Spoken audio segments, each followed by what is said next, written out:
Sahabat bola.com, kembali lagi bersama gua Hendry Wibowo di acara Bola Break. Nah, ini edisi spesial nih, dan gua nggak hanya bersama dengan Bro McGregor nih, ada juga teman kita dari The Hammers Jakarta ya. Jakarta Hammers tepatnya. Ya, Jakarta Hammers. Iya. Siapa bang nama lu bang? Gue Okem dari Jakarta Hammers. Ya, ini spesial nih edisi pertama kita bareng dengan komunitas supporter nih Bro Mek, ya kan? Ini disebut komunitas nggak sih? Ya bisa dibilang gitu lah ya. Dibilang, Geng lah bisa bilang geng. Geng. Karena kalau komunitas kan ada strukturnya, kita nggak ada. Oh gitu. Nggak Jadi ada. introduksinya seperti itu ya. Bahwasanya Jakarta Hammers itu tidak ada strukturnya. Nanti kita tanya kenapa lah gitu ya. Dan ini nih soal lokasi juga Bro Mek. Oh iya, spesial kita di juga mana nih? Lagi di mana nih kita nih? Jelasin apa? Ya ini Okem. kebetulan juga salah satu dari usaha gue Wih. dan band gue The Fresh Cut. Ada Warkop Fresh Cut ini di Jalan Manggis dekat Jalan Andara. Oh di ini Jagakarsa. kita di ini ya pas di belakang Belakang rumahnya komplek Raffi Ahmad Raffi ini. Ahmad. Iya. Iya. Raffi Ahmad coba main-main ke Fresh Cut lah nih, Iya, iya. ya kan. Pokoknya ada menu spesialnya nih, nasi sama telur tuh Yoi, pakai nasi cabai telur apa pakai namanya pakai sambal hardcore. tuh? Oh, sambal Sambal hardcore. hardcore. Pokoknya Bener maknyus pokoknya ya kan. Jadi Dan juga- ngomongin hardcore nih posternya juga band-band semua nih. Iya. Jadi ini sebenarnya Fresh Cut nih bukan cuma Warkop ya Bang ya? Ya sebenarnya ya itu band nama band. gua punya band ska gitu, alirannya mendukung sepak bola juga lah gitu. Bola lokal yang ada di Jakarta terutama. Oh gitu. Jadi ada sedikit relasinya ya dengan klub di Jakarta gitu lah Iya ya. betul. Nih kita dari pertanyaan paling dasar lah nih Bro Mek, Oke, ya oke. kan. Siap. Kan banyak nih lah ya tim-tim top lah, apalagi di Premier League kan yang lebih sering juara lah ya, Arsenal, MU, City. Pertanyaannya kenapa West Ham gitu kan? Karena West Ham juga sering juara, terutama juara Eropa kemarin. Conference League ya? Iya betul. Satu-satunya tim Inggris ya yang pas juara Conference League ya? Iya. Oh itu tuh jadi yoi juga kan. Ya, karena ya gimana ya, kalau mau ditarik ke belakang kita mulai dari 2010 itu mulainya sih dari kultur-kultur British-Britishan, terus kesininya mulai suka sepak bola. Kita masuk ke Premier League tahun 2011 2012 ya. Iya 2012. Ya bertahan sampai 13-14 tahun di dalam Premier League nggak pernah degradasi lagi kan, bisa dibilang kan bukan tim jelek lah ya kan. Iya. Konsisten lah. Konsisten ya. Dari eranya Paulo Di Canio sampai sekarang si Jarrod Bowen lah ya. Ya Bowen sekarang. Walaupun jarang dipasang di starting line ya. Ya iya Inggris nih. Tapi tadi dia nyebut soal British nih. Maksudnya apa sih soal British itu? Kita awalnya sih tahun 2010 tuh startnya dari anak-anak Warriors Jakarta yang ngumpul di Warriors Jakarta daerah Tebet sana, yang suka sama sepak bola dan kultur-kultur British Inggrisan gitu lah ya. Oh iya iya. Mereka bikin Jakarta Hammers, makin lama makin fokus ke sepak bolanya, makin konsisten sampai sekarang 2010 udah 14 tahun ya berarti ya. Iya iya. Nah itu kuncinya bisa apa solid sampai 14 tahun. Maksudnya gini loh kan Jakarta Hammers kan dukung Persipasi ya. Apa bukan? West Ham ya, West Ham. West Ham ya. Nah, ini kan maksudnya West Ham kan bisa dibilang bukan tim besar ya. Maksudnya kalau kita ngomongin apa soal realitanya di Inggris Premier League. Nah, itu yang bisa bikin Jakarta Hammers itu tetap solid, tetap bisa bertahan 14 tahun sampai sekarang tanpa adanya tadi yang lu bilang, tanpa adanya struktur organisasinya. Nah, itu sebenarnya apa sih yang bikin lu semua tuh bisa solid gitu? Yang bikin solid sih sebenarnya bukan dari nggak pure sepak bola sih, friendshipnya sih ya. Oke. Nah karena kita satu kesamaan minat gitu, dari mulai sudut pandang sepak bola, cara berdandan, terus juga musik-musikannya. Oh, berarti fashion juga? Fashion juga ada di situ, musik juga ada di situ, sepak bolanya ya 50% lah awalnya, tapi makin kesini ya makin, kalau udah 14 tahun nggak bisa dibilang karbitan nggak sih ya kan? Bener-bener. Ya gitulah kira-kira. Dari zaman masih di divisi 2 lagi kan nih? Iya, Divisi kita 2. startnya itu masih di Empower dulu ya, Championship. Empower Champions League, Championship Division ya. Iya, Championship Division. Nah itu era-era masih dulu juga internet belum sekencang sekarang. Streaming masih susah. Dia sempat kayak apa streamingnya via radio BBC gitu. Dia sih ngalamin sih. Oh sampai masih sempat itu sampai streaming di BBC ya? Iya pernah. Oh luar biasa. Iya streaming radio. Nih fans karbitan nggak ada yang kayak gini nih kan? Nih sebenarnya satu yang bikin gue penasaran sebenarnya bukan Bang Okem aja yang fans West Ham nih, ada juga nih temen gue nih sebenarnya nih. Nah, gue mau nanya juga sama lo, kenapa lo suka West Ham? Kalau Bang Okem dan Jakarta Hammersnya kan itu kebanyakan dari subkulturnya ya, subkultur Ya, subculture lah, musiknya, kemudian British-Britishnya. Kalau gua ya dari sepak bolanya sebenarnya. Ibaratnya gini lah, mungkin gua dari zamannya era Carlos Tevez tuh, itu gua jatuh cinta langsung di situ. Karena gua punya sikap gini. Setiap kali gua nggak cuma di Liga Inggris ya, di liga bahkan di F1 atau MotoGP pun ya. Ketika kan itu yang mendominasi saat itu kan Michael Schumacher. Tuh. Terus ada si eranya kalau Valentino Rossi, ya, Valentino lah, Rossi. buat Nah, itu MotoGP. gue selalu senang ketika Casey Stoner yang Ada bisa nyaingin gitu. ada bisa nyaingin. Mike Duhan. Mike Duhan juga tuh zaman itu tahun berapa tuh? Ini Ya, ini nih. zamannya legendanya 500 cc lah tuh Mike Duhan, ya kan. Nah, zaman itu. Nah, waktu pas West Ham selamat dari gol tunggalnya si Carlos Tevez tuh di Old Trafford. Nah, dari situ ya udah gue mantap di situ lah. Oh, gitu. Dari situ. Gue dari bola-bolaannya lah intinya kayak gitu. Ya sebenarnya banyak versi sih ya, tapi sah-sah aja sih semua mau suka West Ham dari sisi culture-nya, mau suka dari sepak bolanya ya. Selama itu masih sejalan sama pemikiran Jakarta Hammer sih sikat-sikat aja ya. Welcome aja lah intinya mah begitu. Dan soal dandanan nih, dan kebetulan teman gue juga ada yang fans West Ham. Pas gue bilang, teman gue ada yang suka West Ham, tuh, berarti tuh dandanannya emang anak-anak apalah gitu lah ya. Ada apa kekhususannya juga ya. Sebenarnya sih nggak ada sih ya.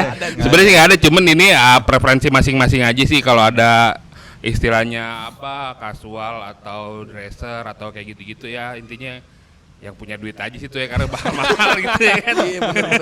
Kalau lo punya duit mau beli baju-baju yang branded kayak misalkan Red Perry lah, Brand Sherman yang kaosnya bisa juta-jutaan, silakan aja. Iya. Cuman pesan gue pribadi sih kalau bisa sih nggak usah maksain, nggak usah beli yang KW. Kalau lo belum sanggup beli ya lu beli aja kaos Jakarta Hammers, harganya murah, belinya sama gua lagi. Kalian promo ya. Oh, berarti ada merchandise juga ya? Ada. Oh, tuh bisa langsung. Gimana Bisa. kalau mau beli di mana kalau mau beli nih? Dilihat di IG-nya aja, gue jual cuman via IG doang tuh di @jakartahammers. Oh, gitu. Nah, balik lagi ngomongin soal Jakarta Hammers nih. Tadi kan lu bilang latar belakangnya atau preferensinya kan bisa dari musik, bisa dari apa lah. Berarti Jakarta Hammers tuh selain nobar berarti bikin acara musik-musik juga dan apa gitu, Bang? Bikin. Kita ada acara tahunan namanya Hammers Offender. Kalau jadi sih udah volume yang kelima kali ya dari tahun 2010-an tuh ya. Oh gitu. Jadi Jakarta Hammers nih walaupun akarnya rootsnya di bola, Sepak bola. tapi ternyata kegiatan internalnya banyak, Bro, Mek. Betul, sampai konser juga ya? Sampai konser juga. Kita pernah bawa Bus and Glory itu, Tuh. ada band dari Lu Inggris. tau nggak Busan Glory? Enggak. Dua kali. 2015 pertama kali dia belum terlalu terkenal, kita udah bawa. 2018 dan sampai sekarang tuh band kayak udah nasional tuh, udah terkenal. Terakhir sih udah main kemana-mana. Dan itu konsernya pun terbuka ya, bukan hanya untuk fans West Ham lah ya. Iya, yang Ada penting temen beli gue tiket fans aja. Lazio dari Semarang juga. Datang ya. Datang gitu. Itu biasa acaranya di mana tuh kalau konser musik gitu? Di mana-mana sekitaran Jakarta Selatan aja lah itu. Oh iya. Lanjut Lanjut, lagi. Romek. Ada lagi kan nih? Gua ada lagi nih. Ya Nah, udah, sekarang silakan. sebagai fans West Ham lah, apa momen terindah lo dan juga momen paling sedih lah selama sejak jadi fans West Ham lah? Ya kalau terindah sih pas kita juara Conference League ya, gue nggak juga lawan Fiorentina tuh. Itu gue juga nggak nyangka, gue bikin nobar jam 2 pagi bisa sampai sebegitu ramenya tuh, sampai 100 orangan yang datang tuh. Ya itu sih momen paling ininya ya, karena gue nggak nyangka kalau West Ham bisa angkat piala juga akhirnya gitu, walaupun piala kasta ketiga tapi zona Eropa ya kan. Tuh. Gengsi lah ya, masih gengsi nggak sih itu? Gengsi lah. dong, gengsi. Iya itu. Kalau momen paling sedihnya sih nggak ada sih, paling momen susah-susahnya pas awal-awal kita bikin Jakarta Hammers tuh susah nonton West Ham-nya justru. Iya. Momen-momen kita ya itu yang gue bilang, gue streaming di radio karena championship itu tahun 2010-2011 itu nggak disiarin di TV lokal, dulu kan masih TV kabel ya. Iya. Itu masih susah ya, kayak gitu-gitu sih paling. Iya. Pokoknya intinya kalau lo gabung Jakarta Hammers gak ada sedih-sedihnya. Happy terus happy pokoknya. Party terus party. Party terus. Berarti secara nggak langsung terbantu juga nih Bro Mek, karena Premier League di video.com sekarang kan. Nah, bisa itu streaming dia. jadinya Bisa kan. streaming. Jadi semakin mudah menyaksikan Premier League. Legal, murah lagi. Betul, berhenti nonton bajakan, Ron. Nah, sekarang kita ngomongin West Ham-nya di Premier League nih. Kan kemarin prestasi terbaik kita lah ya. Iya. Terus David Moyes akhirnya ya banyak yang protes juga. Iya. Katanya miskin taktik lah, terus udah usang lah gitulah. Nah sekarang bakal ada pelatih baru nih si Julian Lopetegui yang dulu sempat di Wolves. Ya. Nah lo sebagai fans West Ham nih ngelihat West Ham kira-kira di musim depan nih gimana nih? Karena kan ya pelatih baru, beberapa pemain juga bakal cabut. Jarrod Bowen on fire. Nah gimana menurut lo musim depan? Ya kalau Julian sih kalau gue lihat dari statistik sih kurang juga ya. Kurang juga. Berarti udah pesimis dong deh. Iya, nggak spesial lah. Maksudnya nggak seperti kayak dulu si Slaven Bilic datang gitu ya kan. Iya. Ini kayaknya ya di Wolves pun kayaknya nggak gimana gitu ya. Cuman ya kalau dibilang sebagai fans optimis di awal musim sih harus optimis ya. Cuman ya gimana? Sering berjalannya waktu Iya, tuh sering kelihatan berjalan ya. waktu ya kan. Iya, Yang iya, penting uang yang berbicara aja gitu. Kita masih punya duit banyak tuh habis jual Declan Rice kemarin. Masih ada sisa. Masih ada sisa tuh keluarin aja tuh manajemen ya kan. Iya. Belum kepake tuh ya. Belum kepake 105 juta boy. Oh iya benar. 105 juta belum ada pembelian yang berarti nih. Iya. Baru satu kalau nggak salah si Luis Guilherme itu dari Brazil. Iya, Umur itu. 25 juta kalau nggak salah. Nah mudah-mudahan lah bisa nemenin Jarrod Bowen yang kayak kerja sendiri di West Ham gitu. Ada Lucas Paqueta sih, cuman kan ya Jarrod Bowen yang top scorernya. Terus strikernya juga ntar ya jangan Tapi lagi dicolek-colek Newcastle gitu ya. soal Si Bowen katanya. iya, emang kenapa main jago mah banyak yang lirik. Tapi lu sendiri pas yang menurut gua sih salah satu momen yang buat kecewa fans West Ham ya saat Declan Rice akhirnya hengkang ke Arsenal musim lalu ya. Iya. Nah, kalau lu ngeliatnya saat itu sebagai fans West Ham gimana tuh? Ya kalau ditukarnya sama duit 105 juta sih nggak apa-apa Worth it juga ya, sih. worth it ya. Iya. Sikat aja. Iya sikat itu penjualan termahal West Ham sepanjang masa dia. Iya. Iya nggak pernah jual paling mahal tuh sekitar 30-an waktu itu. Kalau ngasih siapa ya? Atau mungkin itu jangan-jangan rekor penjualan pemain termahal sepanjang sejarah West Ham gitu ya? Iya kan dan pemain termahal musim lalu kan Oh, dia. betul. 105 juta itu pound sterling. Oke, sahabatbola.com, kita sudahi dulu segmen pertama. Kita lanjut ke segmen kedua tentunya dengan bahasan yang lebih menarik lainnya.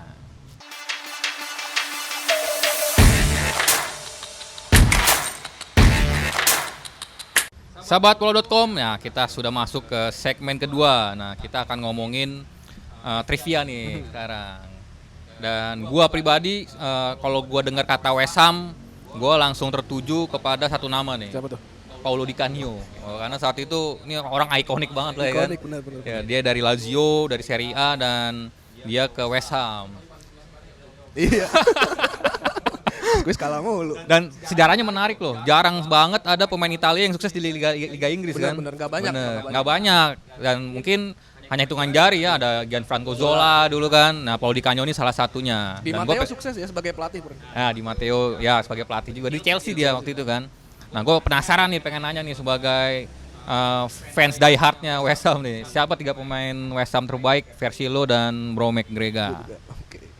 Gua dulu nih. Iya, lo dulu. Kalau gua pertama Ricardo Vaste. Ricardo Vaste itu yang bawa West Ham balik lagi ke Premier League dia. Gue juga gak tahu tuh. Itu lawan Blackpool tuh, Bro. Ya. Lawan Blackpool. Pas Itu pemain final playoff ya. Iya Playoff. Oh, playoff ya waktu Dia itu ya. pemain Portugal ya. Portugal.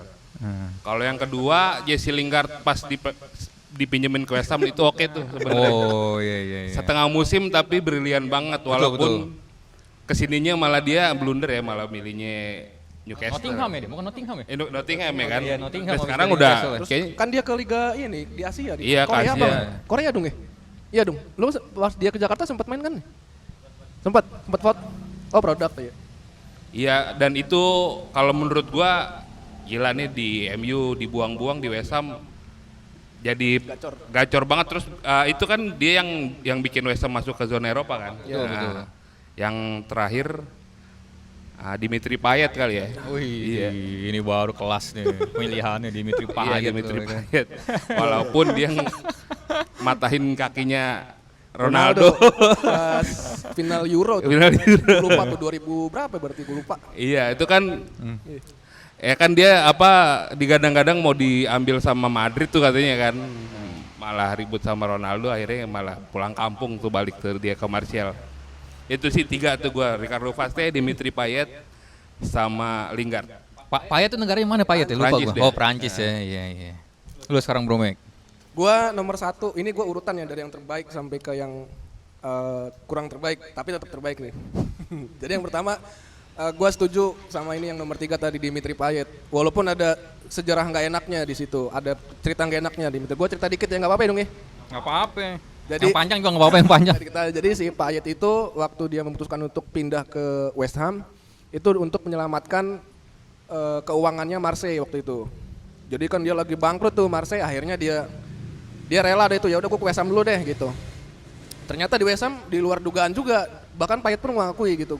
Dia bilang, saya tidak menyangka kalau di West Ham bakal bisa jos lah gitu, gacor seperti ini gitu. Dan ternyata saat itu keuangannya sudah membaik. Nah akhirnya si Payet milih pulang kampung, walaupun ada yang gosip-gosipnya kan istrinya nggak betah di London lah, terus dia yang tadi mau ke Madrid katanya terus nggak jadi karena matahin kakinya Ronaldo dan lain sebagainya gitulah. So itu nomor 1 gue Dimitri Payet ya, karena gue rasa bukan cuma gue doang sih yang ngefans sama Payet ya, tapi banyak semua fans di luar sana juga seneng lah sama Payet. Nggak ada pembencinya gitu, nggak ada hatersnya, kecuali paling ya fansnya Tottenham aja nggak suka sama Payet. Terus yang kedua, Oh dia dari Tottenham ke West Ham ya? siapa? Si Payet ya? Enggak, dari Marseille. Dari Marseille. Oh Marseille. Terus yang kedua, posisinya mirip sama Jesse Lingard. Cara mainnya mungkin mirip juga, yaitu Rafael Morrison, Bro Mek, yang akhirnya pindah ke Lazio tuh. Oh. Rafael Morrison itu bahkan pemain yang sempat dicap sama Sir Alex karena kan dia ex-MU ya. Itu bakal jadi, bahkan David Beckham juga pernah ngomong orang ini bakal jadi pemain terbaik Inggris. Di Inggris lu bahkan di masa depan gitu. Tapi ternyata karena bandel, karena nakal, kalau nggak disiplin akhirnya ya udahlah karirnya begitulah. Terus yang ketiga, gue mau nyebut pemain favorit gue adalah di Inggris, di West Ham, Declan Rice. Sorry bang, oke gitu. Declan Rice menurut gue walaupun karirnya sebentar di Berapa West Ham. tahun dia Bro Mek? 2 tahun apa 3 tahun ya? Kalau dihitung dari Iya, dia profesionalnya 2 tahun 3 tahun Iya, lah. tapi Nah. Tapi dia jebolan akademinya West Ham ya? Setengah. setengahnya, sebelumnya di Chelsea. Chelsea dulu, Oh. di Chelsea dia di reject, pindah ke akademi West Ham, baru. Ya, itu ketika pemain terbaik West Ham versi gua, Gregan Willis. Nah tadi kita udah ngomongin pemain, sekarang kita ngomongin pelatih West Ham nih. Dan yang menjadi pertanyaan gue adalah David Moyes kan tadi seperti Bang Okem bilang ya, udah berhasil mengantarkan West Ham menjadi juara Conference League nih. Tapi di akhir musim ini ya bisa dibilang karena prestasi West Ham tidak sesuai ekspektasi ya, dan akhirnya David Moyes harus dipecat ya. Dipecat kan dia? Dia atau dipecat mengundurkan diri dia? ya. Iya kan, di-sack kan. Dan akhirnya diganti oleh Julian Lopetegui. Nah kalau menurut dari sudut Padang fans, David Moyes ini meninggalkan West Ham dengan kesan yang baik atau buruk sih sebenarnya? Kalau menurut gua ya ada dua sisi ya. Kesan baiknya kita dapat trofi, kesan buruknya ya musim lalu emang jelek banget sih, sampai kita kan nggak masuk zona Eropa sama sekali kan. Cuman di papan tengah aja. Ya emang sudah sewajarnya sih kalau dibuang sih kalau menurut gua. Dia emang udah ini ya Udah mentok juga, mau gimana pun udah mentok. Iya. Kalau lu Bro Mek Kalau gimana? gue pesannya baik, kalau Baik ya? ya baik, walaupun di medsos itu ya terpecah jadi dua, ada yang seneng, ada yang sedih juga. Tapi menurut gue David Moyes ya tadi yang dibilang ya momen terbaiknya adalah mungkin ketika dia berhasil bawa West Ham sampai juara Conference League. Dan David Moyes tetap menurut gue adalah salah satu di antara sedikit pelatih asal Inggris yang sukses di Liga Inggris. Gak banyak loh. Betul. Sir Alex itu orang Skotlandia. Iya, Ya iya, kan? iya. Yang sukses ya selama ini yang menjajah Premier League kan Pep Guardiola, Betul. Jurgen Klopp, terus pelatihnya Jose Chelsea, Mourinho Jose sebelumnya, Mourinho gitu. Dan iya. David Moyes dia yang berhasil, kayaknya masih rekor dia pemain pelatih Inggris yang bisa menjaga klubnya yaitu Everton itu bertahan tuh di Premier League sampai berapa tahun, 10 tahun kalau nggak salah. Dan itu belum terpecahkan. Nah itu makanya Iya. gue respect buat David Moyes. Betul. Enggak, bukan. Kalau gue tetap Slaven Bilic. Oh, Slaven Enggak. Bilic. Gue Big Sam. Sam Sam Allardyce. Allardyce. Sam Allardyce ya. Dia Itu musim berapa tuh? Musim keberapa Itu tuh? musim pas itu playoff itu 2011, 2012, 13. kan sempat cabut balik lagi nggak sih? Enggak, habis 14 itu iya. Menurut gua alasannya karena dia lucu orangnya. Lu. Enggak lucu dan maksudnya lucu misalkan Temperamen itu. dia tuh ya. emosional, Ya. temperamental, terus kalau preskon tuh ada aja kelakuannya yang Iya. aneh. Oh. Komentarnya tuh yang keluar suka aneh-aneh. Suka aneh-aneh deh pokoknya. Cuman yang in a good way ya, maksudnya yang bagus-bagus gitu, yang lucu-lucu lah. Itu menurut gua. Kalau gue Slaven Bilic. Apa alasannya kenapa? Bilic? Atraktif kali ya? Iya, atraktif, dia juga apa ya? perpaduan Bilik sama si Dimitri Payet di awal-awal musim tuh oke banget sih tuh. Dapat kayak West Ham, fans West Ham tuh tercerahkan gitu. Oh, West Ham bisa juga masuk ke zona Eropa gitu. Iya itu. Ya sebelum kita geser ke segmen ketiga nih, mau pengen nanya nih Bang Oke, penasaran. Kalau mau gabung ke Jakarta Hammers gimana caranya nih? Kalau gabung bayar 1 juta rupiah. Enggak bohong. Lo bisa DM aja di Instagramnya Jakarta Hammers @jakartahammers. Lo bisa, Bang mau masuk dong Bang, ntar gue bales. Ya Dek, boleh minta WhatsAppnya. Iya deh. Dapat ya adik-adikan tuh ya. Atau enggak datang aja di setiap event gue kalau bikin nobar. Ya terus langsung aja colek gua karena gua adminnya nih. Lu apalin muka gua, Bang, mau masuk Jakarta Hammers, Bang. Oh, yang penasaran satu nih, ada nggak sih Gen Z yang tiba-tiba jadi suka West Ham? Gitu? Banyak sekarang. Banyak juga ya? Oh, iya. Oke, sahabatbola.com, nanti kita geser ke segmen ketiga. Kita akan membahas Euro dan juga kiprah pemain West Ham yang ada di timnas Inggris, ada Jarrod Bowen ya. Jarrod Bowen. Kita lanjut ke segmen ketiga.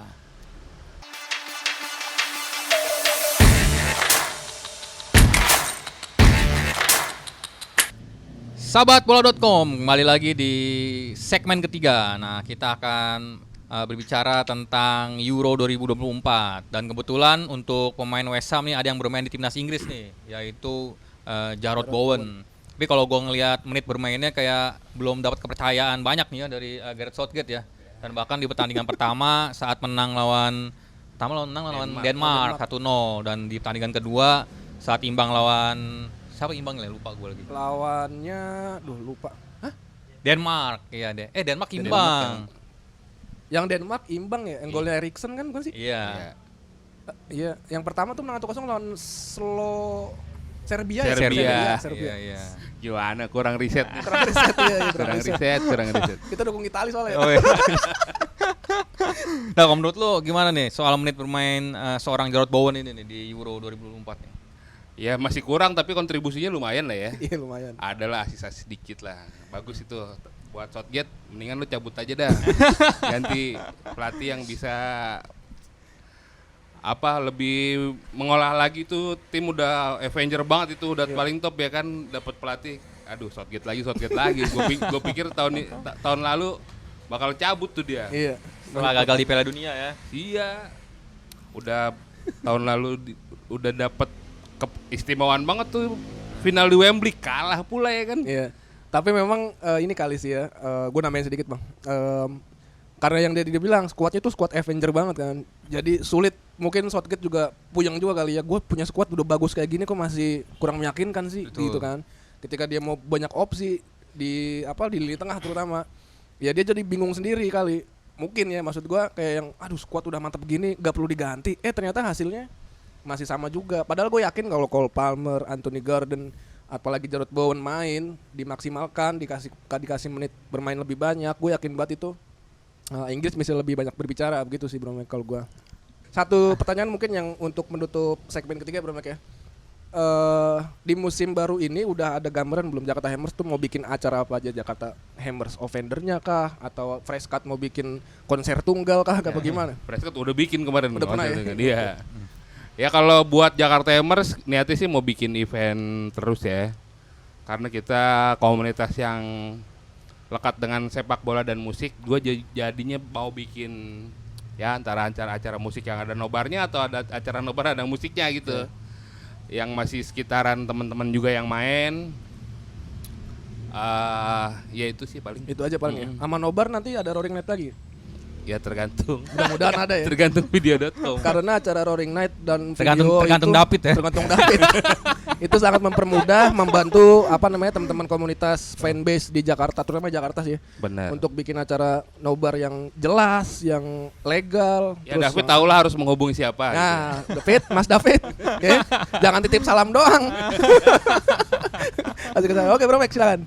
Oke, kita kayaknya udah harus menyudahi nih obrolan kali ini. Dan untuk fanbase tim lainnya yang ingin kita wawancara juga di acara Bola Break, boleh langsung komen nih di ini ya, kolom komentar ya. Iya, bukan ngundang sih, tapi lebih kita ngobrol bareng gitu Bro Mek. Ngobrol bareng. Ini mumpung ada momen Piala Eropa gitu. Oke, sahabatbola.com, sampai berjumpa di episode berikutnya.